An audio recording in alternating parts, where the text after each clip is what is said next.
Hey guys, पिछले 3 दिनों से एवेंजर्स सीक्रेट वॉर से लेकर के इतनी सारी अपडेट्स आ रही ना भाई, जितना कि इंस्टाग्राम से क्रिंज कंटेंट नहीं आता है ना, उससे ज्यादा भाई अपडेट आ गई हैं, जिससे कि एवेंजर्स कैंग डायनेस्टी की एंडिंग क्या होगी और सीक्रेट वॉर्स का प्लॉट क्या होगा उसे हम आसानी से गेस कर सकते हैं। और हाँ, कैंग डायनेस्टी के एंड में इन्फिनिटी वॉर की तरह कैंग हीरोज को हरा देगा और फिर सीक्रेट वॉर्स में कैंग द कॉन्करर और उसके सारे वेरिएंट को हमारे हीरोज यानी कि एवेंजर्स मिल करके हरा देंगे। तो बेबी ऐसा नहीं होगा, क्योंकि भाई वही सेम पैटर्न रिपीट कौन करता है। तो यारो ऐसी न्यूज है कि सीक्रेट वॉर्स का मेन विलेन होने वाला है द बियॉन्डर और ये कैंग द कॉन्करर का एक वेरिएंट होगा। देखो, जिसने भी कॉमिक पढ़ी है ना, उनको पता होगा कि सीक्रेट वॉर्स के इवेंट में बियॉन्डर का काफी बड़ा रोल होता है और सीक्रेट वॉर्स का मेन विलेन द बियॉन्डर होने वाला है। तो यारो कैंग डायनेस्टी के एंड में एवेंजर्स और कैंग के वेरिएंट के बीच में फाइट होगी और कैंग डायनेस्टी के एंड में एवेंजर्स कैंग और कैंग के सारे वेरिएंट्स को हरा देंगे और वहीं पर हैप्पी एंडिंग हो जाएगी और वहीं पर हम सोचेंगे कि वाह भाई, हमारे हीरोज तो जीत गए हैं। बट तभी कैंग डायनेस्टी के पोस्ट क्रेडिट सीन में आएगा कैंग द कॉन्करर का एक खतरनाक वेरिएंट द बियॉन्डर, और जहां पर एवेंजर्स को लगेगा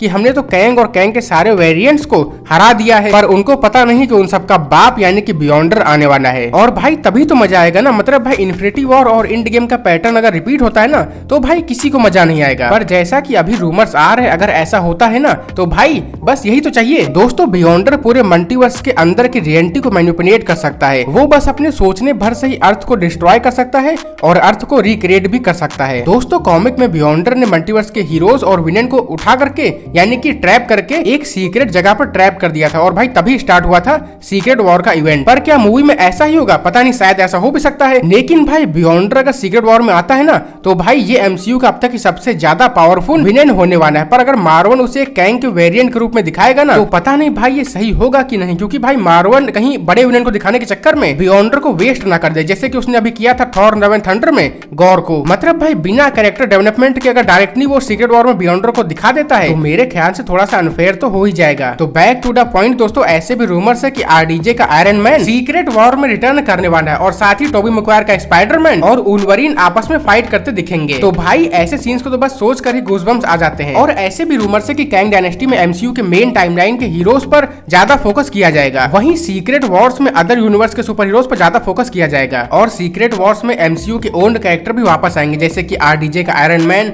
ओजी कैप्टन अमेरिका, साथ ही एक्समैन के कई सारे character, Fantastic Four, Ghost Rider, यहाँ तक कि मार्वल के पास जिस कैरेक्टर के राइट्स है ना, सबको दिखाने का ट्राई करेगा। और भाई अगर ऐसा होता है ना, तो सीक्रेट वॉर्स अब तक की सबसे ज्यादा बजट वाली मूवी बन जाएगी, बिकॉज ह्यू जैकमैन और आरडीजे जैसे एक्टर को अगर आप कास्ट करते हैं तो भाई पैसा ही पैसा खर्च करना पड़ेगा। पर यारो ऐसे भी रूमर्स थे कि डॉक्टर डूम भी हमें फेज 5 या फिर फेज 6 में दिखेगा और फिर बियॉन्डर भी, और भाई कैंग तो है ही। तो मतलब भाई आगे के सागा में एमसीयू हमें क्या दिखाएगा, गैलेक्टस या फिर एक्समैन वर्सेस एवेंजर्स? आप लोग बताओ कमेंट में। और अगर आप लोग का भी दिन मेरी ही तरह सुपर हीरोज के लिए धड़कता है ना, तो भाई सब्सक्राइब कर दो मेरे चैनल को अभी, और हाँ बेल आइकन को प्रेस कर देना। तो फिलहाल इस वीडियो को यहीं पर रैप अप करते हैं। Peace out.